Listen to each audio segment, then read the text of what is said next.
ఆడవాళ్ళకు అదిరిపోయే చీరలు అందమైన చీరలు ఎక్కడ దొరుకుతాయంటే శ్రీలక్ష్మి శారీ సెంటర్లో మాత్రమే. శ్రావణ మాసం సందర్భంగా కేవలం 600కే 6 గంజ పట్టు చీరలు ఇచ్చారు. మరి ఈసారి కూడా బనారస్ చీరలు ఫ్యాన్సీ చీరలు కేవలం 1000 రూపాయలు 2000 నుంచి 5000 విలువల చీరలు.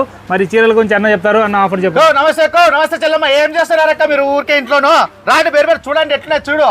చీరలో 1000 రూపాయలు మాత్రమే. ఎంఆర్పి వచ్చేసి 2000 నుంచి 5000 వరకు ఉంటుంది. డిజైన్లు అయితే చూడండి, క్వాలిటీ చూడండి అక్క. బనారస్ అంటే ఇట్లా ఉండాలక్క చీరలు. మీకు ఎక్కడ దొరుకుతాయి చీరలు అన్ని చూడండి ఎట్లుంటే చూడండి అక్క. కట్టుకుంటే నిత్య పెళ్లి కూతురు మాత్రం ఉంటారు అక్క చీరలు. చూడండి బనారస్ 1000 రూపాయలు మాత్రమే. చూపించేటువంటి 1000 రూపాయలే. చూడండి అక్క, బయట అంతా 4000 3000 ఎంఆర్పి ఎంత అంటే ఎంత ఉంటాయి. చూడండి ఇవి ఏది తీసుకున్నా కూడా 1000 రూపాయలు మాత్రమే. ప్యూర్ బనారస్ ఆర్ వారణాసి పట్టు అంటారు అక్క ఈ శారీస్ అన్ని. మీకు 1000 రూపాయలు మాత్రమే ఇచ్చేది. బయట అంతా చెక్ చేసుకోండి, తిరగండి. మళ్ళీ లాస్ట్కి పోయేటప్పుడు ఏడో మూల లక్ష్మీ శారీస్ ఉంటుంది, కొట్టుకుంటూ అంటాడు ఆ తమ్ముడు అన్న అని